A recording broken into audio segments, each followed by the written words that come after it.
അച്ഛാ. എന്താടാ, പുതിയ വല്ല സംശയമായിട്ടാണോ നിന്റെ വരവ്? അതെ, എനിക്ക് ചില സംശയങ്ങളുണ്ട്. ഓ, എന്താണാവോ നിന്റെ പുതിയ സംശയം? ദേ, അച്ഛൻ ഇവരെ അറിയോ?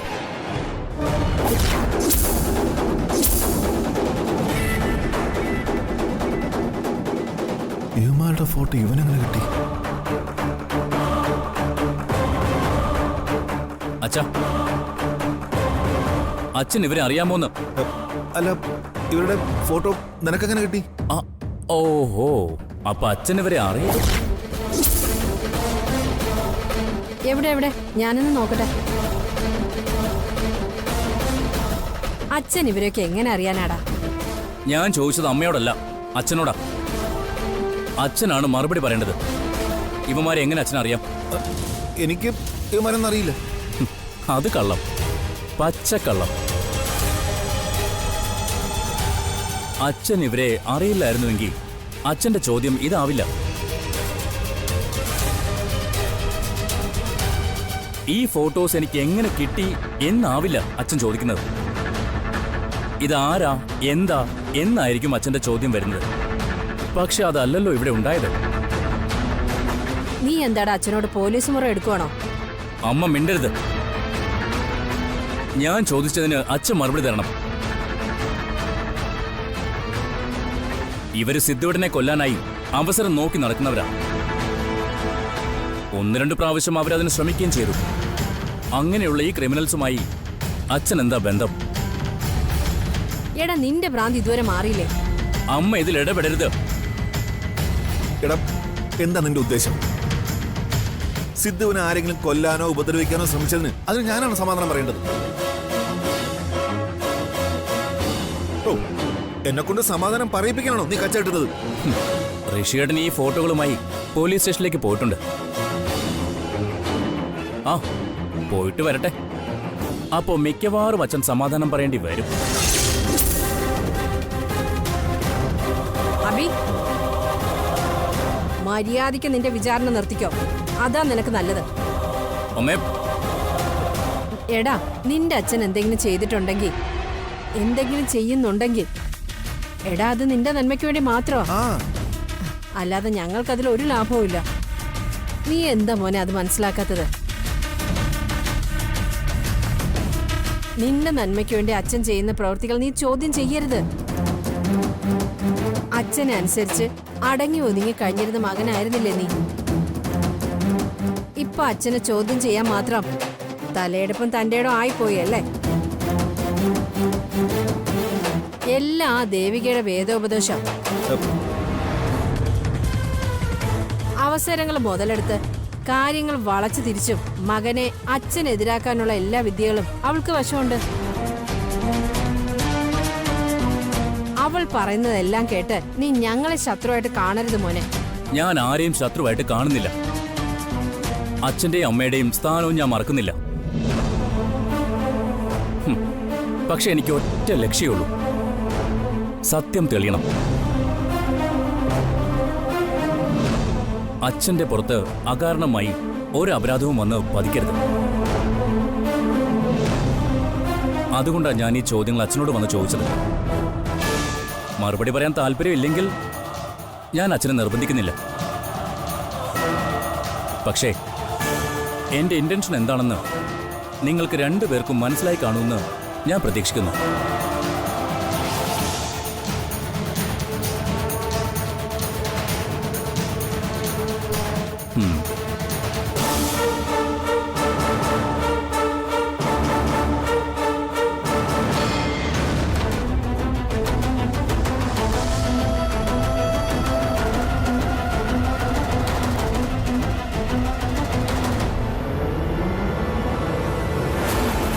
ഋഷി, എന്തായി? എന്താ വിളിച്ചേ? ഞാൻ അയച്ചു തന്ന ഫോട്ടോയിലെ ക്രിമിനൽസിനെ കുറിച്ച് ഋഷി അന്വേഷിച്ചോ? ഞാൻ ആ ഫോട്ടോയൊക്കെ ആയി നേരെ പോലീസ് സ്റ്റേഷനിൽ ചെന്നു. അവന്മാരെക്കുറിച്ച് അന്വേഷിക്കണമെന്നും പറഞ്ഞ് ഒരു പരാതിയും ഞാൻ അവിടെ കൊടുത്തു. സിദ്ധുവേട്ടന് സംഭവിച്ച അപകടത്തിന്റെ ഉത്തരവാദികൾ അവരാണെന്ന നിലയ്ക്കായിരുന്നു ഞാൻ പരാതി കൊടുത്തത്. ഏതായാലും പോലീസിന്റെ അന്വേഷണത്തിന് ചേച്ചി അയച്ചു തന്ന ഫോട്ടോസുകൾ ഉപകാരപ്പെടും. അല്ല ചേച്ചി എങ്ങനെ ഇവന്മാരെക്കുറിച്ച് മനസ്സിലാക്കി? കുട്ടന് വേണ്ടിയുള്ള നേർച്ച നടത്താനായി അമ്പലത്തിൽ പോയപ്പോഴാ അവിടെ വെച്ച് ഞാൻ ഇവന്മാരെ കണ്ടത്. ഓ, അവര് പറഞ്ഞത് കേട്ടപ്പോ ഞാൻ ഞെട്ടിപ്പോയി. അനീഷേട്ടനോട് പറഞ്ഞ് അവരെ കണ്ടുപിടിക്കാൻ ശ്രമിക്കുമ്പോഴേക്കും അവര് രക്ഷപ്പെട്ടു. ആരും അവർക്ക് മുന്നറിയിപ്പ് കൊടുത്ത പോലെയാ അവര് രക്ഷപ്പെട്ടത്. ഓ, ഉം. അതുകൊണ്ടാ ഈ കുടുംബത്തിൽ നിന്ന് തന്നെ കുട്ടന് അപകടം സംഭവിക്കാൻ സാധ്യതയുണ്ടെന്ന് എനിക്ക് തോന്നിയത്. എന്തായാലും ആമാരുടെ ഫോട്ടോസ് എടുക്കാൻ തോന്നിയത് നന്നായി. ഇനി അവരെ എവിടെ വെച്ച് കണ്ടാലും പെട്ടെന്ന് തിരിച്ചറിയാനാവുമല്ലോ. പോലീസ് അന്വേഷിക്കട്ടെ, പാരലായിട്ട് നമുക്ക് അന്വേഷിക്കാം. ഇവരെ ഉടനെ പിടികൂടണം. ഇല്ലെങ്കിൽ കുട്ടൻ ഇനിയും ഇവര് കാരണം ആപത്ത് വരുമെന്ന പേടിയില് നമുക്ക് കഴിയേണ്ടി വരും.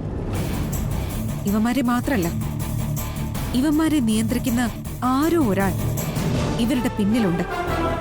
അയാളെയും കണ്ടുപിടിക്കണം. സിദ്ധുവേട്ടന്റെ ശത്രുക്കൾ ആരായാലും ശരി, അവരെ കണ്ടെത്തി നിയമത്തിന്റെ മുന്നിൽ എത്തിച്ചിരിക്കും. ഇതിന്റെ പിന്നിലുള്ള ഒരു കുറ്റവാളിയെയും രക്ഷപ്പെടാൻ നമ്മൾ അനുവദിക്കില്ല.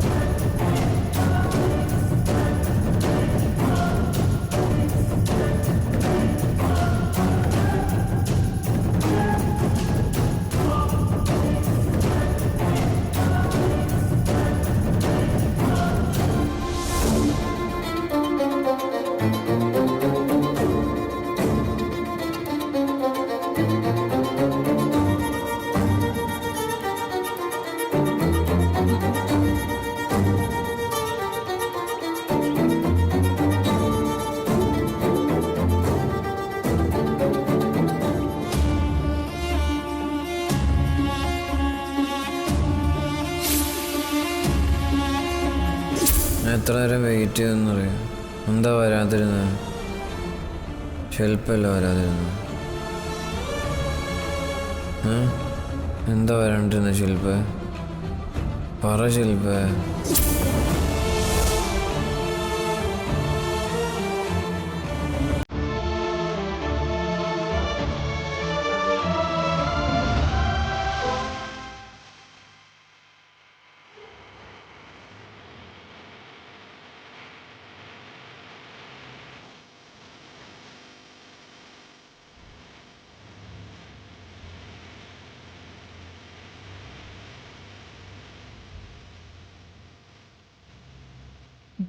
ചേച്ചി ചേച്ചി എന്താ ചിന്തിക്കുന്നത്? ഞാൻ കുട്ടനെ കുറിച്ച് ചിന്തിക്കായിരുന്നു. കുട്ടൻ എന്നെ എത്രമാത്രം സ്നേഹിക്കുന്നുണ്ടെന്ന് ശരിക്കും ഞാൻ അറിഞ്ഞത് എസ്റ്റേറ്റിൽ പോയപ്പോഴായിരുന്നു. കുട്ടൻ എന്നെ വെറുതെ അല്ല മാലാഖ എന്ന് വിളിക്കുന്നത്. ശരിക്കും എന്നെ ഒരു മാലാഖയെ പോലെ കണക്കാക്കിയിട്ടാ കുട്ടൻ എന്നോട് പെരുമാറുന്നത്. എന്നിൽ നിന്ന് കിട്ടുന്ന സ്നേഹം മറ്റാരിൽ നിന്നും കിട്ടിയിട്ടില്ലെന്ന് കുട്ടൻ ഇടയ്ക്കിടയ്ക്ക് പറയുന്നുണ്ട്. ആളവിടെ എന്നോടൊപ്പം വലിയ സന്തോഷത്തിലായിരുന്നു.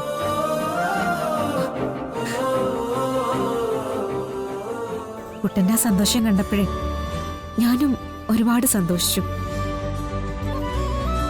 ഒരുപക്ഷെ ഞാൻ മറ്റാരെങ്കിലുമാണ് വിവാഹം കഴിച്ചിരുന്നെങ്കിൽ അയാൾക്കൊരിക്കലും കുട്ടനെ പോലെ എന്നെ സ്നേഹിക്കാൻ കഴിയില്ലായിരുന്നു. കുട്ടനെ ഭർത്താവായി കിട്ടിയത് എന്റെ ഭാഗ്യം തന്നെ ഗോപിക. ചേച്ചിയുടെ കാര്യത്തില് എനിക്കിപ്പോ ഒരുപാട് സന്തോഷമുണ്ട്. എനിക്കൊരു നല്ല ജീവിതം കിട്ടാൻ വേണ്ടി ചേച്ചിയുടെ ജീവിതം നശിപ്പിച്ചു എന്നൊരു കുറ്റബോധം എനിക്കുണ്ടായിരുന്നു. ഇപ്പോ ആ ചിന്തയൊക്കെ മാറി. എന്റെ ചേച്ചിക്ക് കിട്ടിയത് ഒരു നല്ല ജീവിതമാണെന്ന് എനിക്ക് മനസ്സിലായി. അതില് വല്ലാത്ത മനസ്സമാധാനമുണ്ട്. ആർക്കും ഒരു ദ്രോഹം ചെയ്യാത്ത ആളല്ലേ ചേച്ചി. അതുകൊണ്ട് ഇത്രയും നല്ല ഹൃദയമുള്ള ചേച്ചിയെ ആർക്കും സ്നേഹിക്കാതിരിക്കാൻ കഴിയില്ല. ഇങ്ങനൊരു ചേച്ചിയെ കിട്ടിയത് എന്റെ ഭാഗ്യം.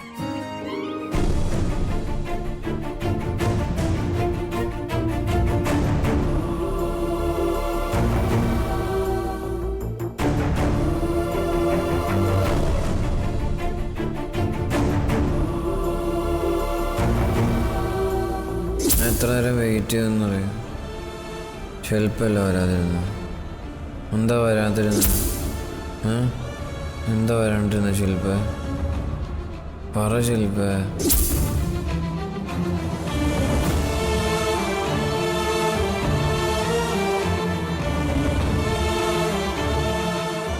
പറ്റി ചേച്ചി?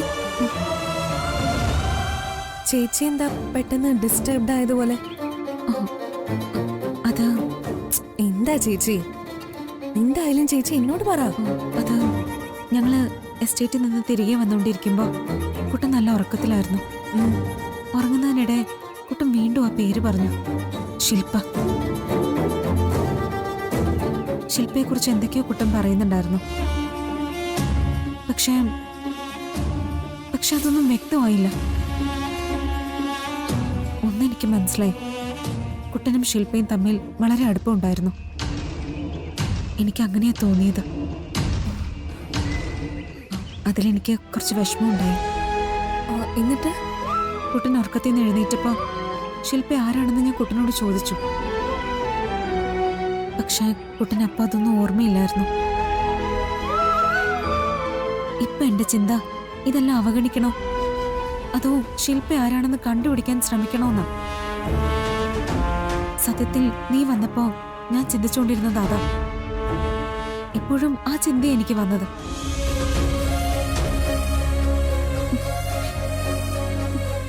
എന്തുകൊണ്ടാ എനിക്ക് മാത്രം ഇങ്ങനെയൊക്കെ സംഭവിക്കുന്നത്? ചേച്ചി വിഷമിക്കാതിരിക്ക. ആവശ്യമില്ലാത്തതൊന്നും ഇപ്പൊ ചിന്തിക്കണ്ട. നോക്ക് ചേച്ചി, ഇത് സിദ്ധുവേട്ടന്റെ 2ാം ജന്മമായിട്ട് കരുതിയാ മതി. ഇനി ശില്പയെ കുറിച്ച് അറിയണമെങ്കിൽ ഞങ്ങള് അത് അന്വേഷിച്ച് കണ്ടുപിടിക്കാം. ചേച്ചി ഊഹിച്ചതുപോലെ സിദ്ധുവേട്ടന് ചിലപ്പോ ശില്പയുടെ നല്ല അടുപ്പം ഉണ്ടായിരുന്നിരിക്കാം. അതുകൊണ്ട് തന്നെയാവും ഉറക്കത്തിൽ ശില്പയുടെ പേര് സിദ്ധുവേട്ടൻ പറഞ്ഞത്. ചിലപ്പോ ശില്പക്കുട്ടന്റെ വേറൊരു ഫ്രണ്ട് ആയിരുന്നിരിക്കാം. നമ്മൾ വെറുതെ ഓരോന്ന് ഊഹിച്ച് ഇല്ലാത്തതുണ്ടാക്കണ്ട, അല്ലേ ഗോപു? ആ, ഏതായാലും ചേച്ചി ഒന്ന് കരുതിയിരിക്കണം. എനിക്കതേ പറയാനുള്ളൂ. ചേച്ചി എന്ത് തന്നെ ഞാൻ ഇന്നും ചേച്ചിയോടൊപ്പം ഉണ്ടാവും.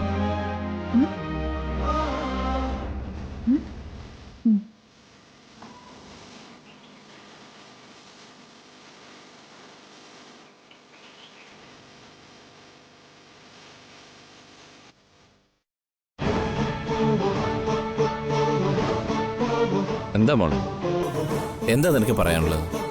എനിക്കൊരു കാര്യം അറിയണമായിരുന്നു. അതിനെന്തിനാ ഇത്രയ്ക്ക് വലിയൊരു മുഖവുര? ചോദിക്കാനുള്ള എന്താന്ന് വെച്ചാ മോള് ചോദിക്കേ. അല്ല, കുട്ടനെ ഇടയ്ക്കിടയ്ക്ക് ഓർമ്മ കിട്ടുന്ന നേരത്തെല്ലാം ശില്പ എന്നൊരു പേര് പറയാറുണ്ട്. ഒരിക്കലല്ല, പല പ്രാവശ്യം അത് പറഞ്ഞിട്ടുണ്ട്. ആരായി ശില്പ?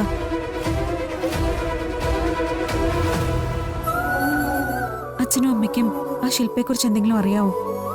ശില്പ അതാരാണെന്ന് സത്യത്തിൽ ഞങ്ങൾക്ക് അറിയില്ല മോളെ. അപകടത്തിന് മുമ്പ് സിദ്ധു ഒരിക്കലും ഇങ്ങനെ ഒരാളെ പറ്റി സംസാരിച്ചിട്ടേ ഇല്ല. എന്തോ ഒരുപക്ഷെ ശില്പ സിദ്ധുവിന്റെ ഏതെങ്കിലും സുഹൃത്തോ കൂടെ പഠിച്ച പെൺകുട്ടിയോ മറ്റോ ആവാം. ആരായാലും ഞങ്ങൾക്ക് ആളിനെ പരിചയമില്ല. കുട്ടൻ അത്രയ്ക്കും വേണ്ടപ്പെട്ട ആരോ ആണ് ശില്പ. അതുകൊണ്ടാ കുട്ടൻ ആ പേര് ഓർത്തെടുത്ത് പറയുന്നത്. അതെന്താ, സിദ്ധു ശില്പയുടെ പേര് പറഞ്ഞത് കേട്ടപ്പോ മോക്ക് വിഷമായോ?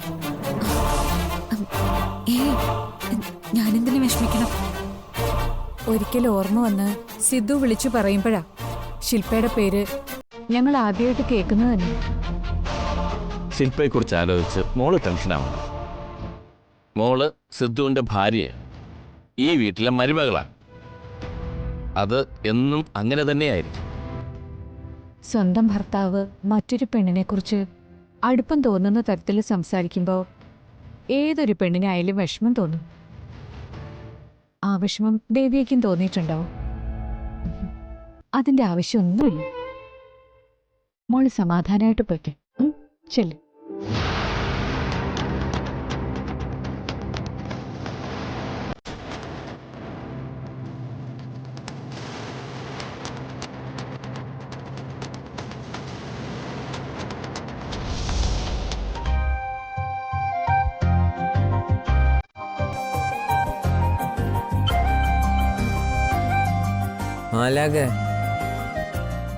മാലാക വാ, നമുക്ക് കളിക്കണ്ടേ?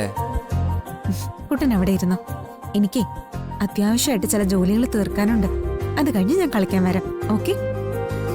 പെട്ടെന്ന് വരണേ. വരാം.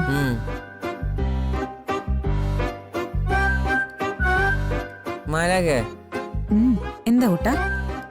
എനിക്ക് പടം വരയ്ക്കണം. പേപ്പറും പെനെന്താ? അതിനെന്താ, തരാലോ. ദാ, പേപ്പർ. ഇനി പെനതാ? ആ.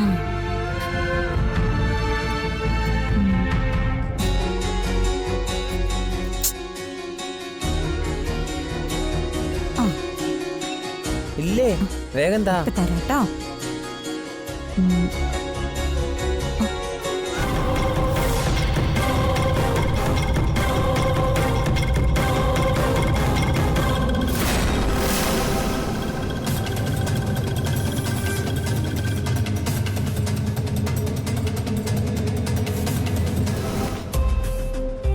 ഈ പെൻഡ്രൈവ് എങ്ങനെ എന്റെ ബാഗിൽ വന്നു? എനിക്ക് പെൻഡ്രൈവ് ഒന്നും ഇല്ലല്ലോ. ഹായ് ഹായ്, എന്റെ ടോയ്, എന്റെ ടോയ്, എന്റെ ടോയ് എങ്ങതാ? താ മാലാകെ, എന്റെ ടോയ് താ.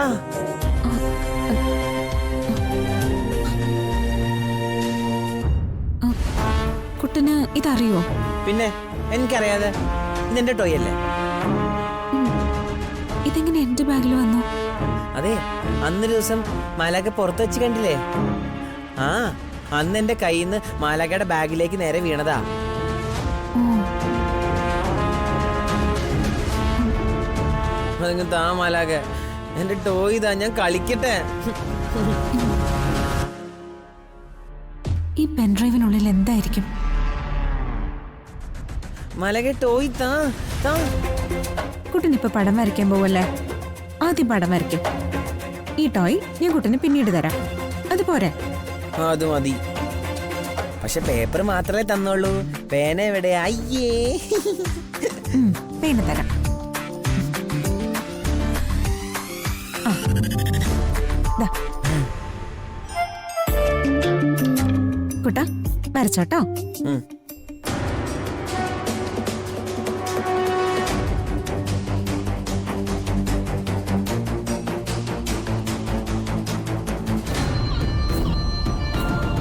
മോളെ, ആ, അങ്കിളെ ഇരിക്ക്.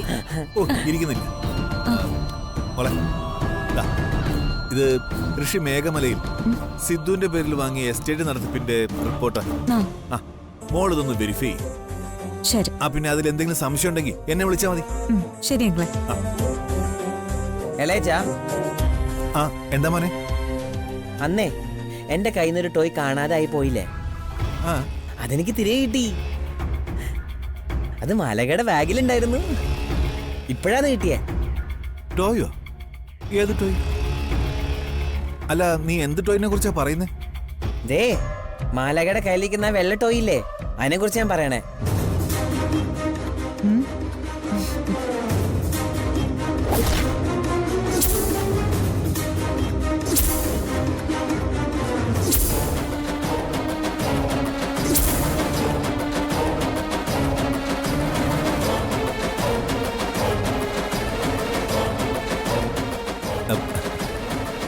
ആഹാ, ഇതായിരുന്നു നിന്റെ ടോയ്. ഈ പെൻഡ്രൈവിനെ പറ്റിയാണോ നീ പറഞ്ഞത്? ആ,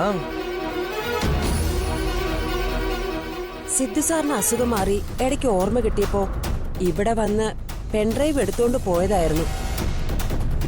പക്ഷേ വീണ്ടും സുഖമില്ലാതായപ്പോ അത് കളഞ്ഞതായിട്ടാ അറിഞ്ഞത്.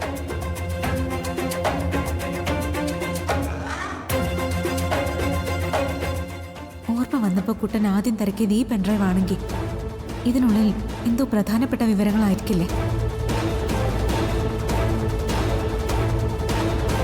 ഈ പെൻഡ്രൈവിനുള്ള കാര്യങ്ങൾ ദേവിയെ കണ്ടെത്തും മുമ്പേ ഇതിവിടെ നിന്ന് തട്ടിയെടുക്കണം. ആ, ഏതായാലും ഈ പെൻഡ്രൈവിനുള്ളിൽ എന്താണെന്ന് ഞാനൊന്ന് നോക്കട്ടെ. മോള് നോക്ക്. എന്നാ പിന്നെ ഞാനങ്ങോട്ട്. ആ, ശരി അങ്കിൾ.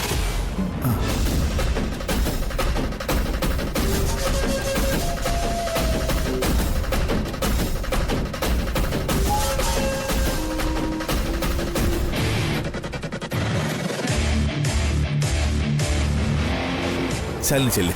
ശരി സാർ.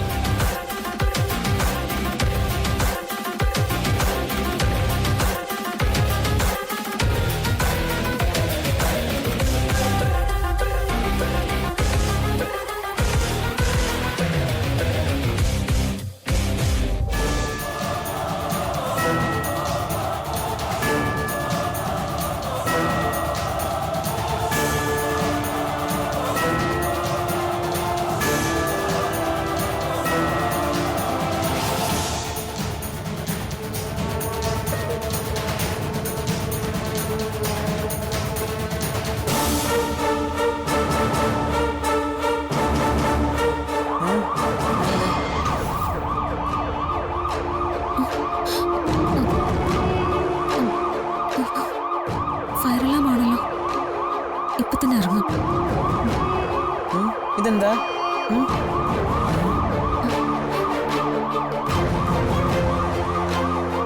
കുട്ടാ വാ, നമുക്ക് പുറത്തേക്ക് പോവാം. വേഗം വാ.